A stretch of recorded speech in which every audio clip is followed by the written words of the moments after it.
എല്ലാവർക്കും സലു സിമ്പിൾ റെസിപ്പീസിലേക്ക് സ്വാഗതം. ഇന്ന് നമുക്ക് നല്ല കൊഴുകൊഴുത്ത വറുത്തരച്ച കടലക്കറി എങ്ങനെയാണ് തയ്യാറാക്കുന്നത് നോക്കാം. അപ്പൊ അതിനുവേണ്ടി 1/2 കിലോ കടല ഞാൻ തലേദിവസം തന്നെ വെള്ളത്തിൽ ഇട്ട് വെച്ചിട്ടുണ്ടായിരുന്നു.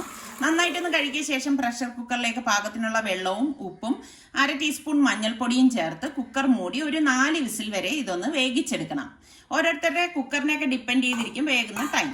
1/2 കപ്പ് തേങ്ങ, 1 ടീസ്പൂൺ പെരിഞ്ജീരകം, ഒരു ചെറിയ പീസ് പട്ട, ഒരു ചുവന്ന തക്കാളി, ഇത് നമുക്കൊന്ന് അരച്ചെടുക്കാം. ഒരു പാനിലേക്ക് 2 ടേബിൾ സ്പൂൺ വെളിച്ചെണ്ണ ഒഴിച്ച ശേഷം 1 ടീസ്പൂൺ കടുക്, ഒരു 3 ഗ്രാമ്പു, 2-3 വറ്റൽ മുളക്, പിന്നെ നമുക്ക് ഒരു സവാള ചെറുതായിട്ട് അരിഞ്ഞത്, കുറച്ച് കറിവേപ്പില, കുറച്ച് ഇഞ്ചിയും പച്ചമുളകും ചെറുതായിട്ടൊന്ന് അരിഞ്ഞതും കൂടി ഇതിലേക്ക് ഇട്ടിട്ടൊന്ന് വഴറ്റി കൊടുക്കാം.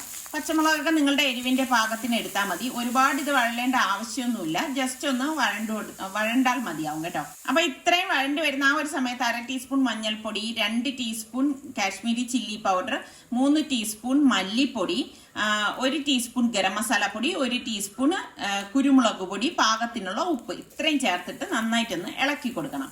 അപ്പൊ ആ പൊടികളുടെയൊക്കെ ഒരു പച്ച മണം മാറുന്നത് വരെ ഒന്ന് ഇളക്കി കൊടുക്കണം. ഇപ്പോൾ നമ്മൾ ഇതിലേക്ക് അരച്ചു വെച്ചിരിക്കുന്ന അരപ്പ് ഞാൻ ഇട്ട് കൊടുക്കാണ്. അപ്പൊ ആദ്യം ഞാൻ അരച്ചെടുത്തപ്പോൾ ഒരുപാട് വെള്ളമൊന്നും ചേർത്തിട്ടില്ല. അപ്പൊ ഈ മസാലയും അരപ്പും കൂടി യോജിക്കാൻ വേണ്ടിയിട്ടാണ് അധികം വെള്ളം ചേർക്കാതെ അരച്ചെടുത്തത്. എന്നിട്ട് എല്ലാം ചേർത്തിട്ട് നന്നായിട്ടൊന്ന് മിക്സ് ചെയ്ത് കൊടുക്കണം.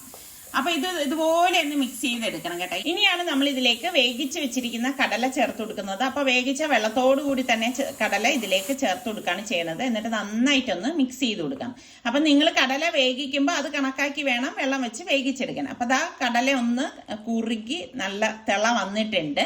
അപ്പൊ ഇത്രയേ ഉള്ളൂ സംഭവം. നമ്മളുടെ കിടു കടലക്കറി ഇവിടെ റെഡി ആയിട്ടുണ്ട്. അപ്പൊ നമ്മളുടെ ചാനൽ സബ്സ്ക്രൈബ് ചെയ്യാതെ കാണുന്ന ആരെങ്കിലും ഒക്കെ ഉണ്ടെങ്കിൽ നിങ്ങൾക്ക് നമ്മളുടെ ചാനൽ ഇഷ്ടപ്പെട്ട സബ്സ്ക്രൈബ് ചെയ്യാനും ആ ബെല്ലൈക്കൺ പ്രസ് ചെയ്യാനും ഒന്നും മറന്നു വരുതേ. അതുപോലെ തന്നെ നിങ്ങളുടെ ഫ്രണ്ട്സിന് ഇത് ഷെയർ ചെയ്യണം. അടുത്ത നല്ല റെസിപ്പിയുമായി വരാം. അതുവരയ്ക്കും എല്ലാവർക്കും ബൈ.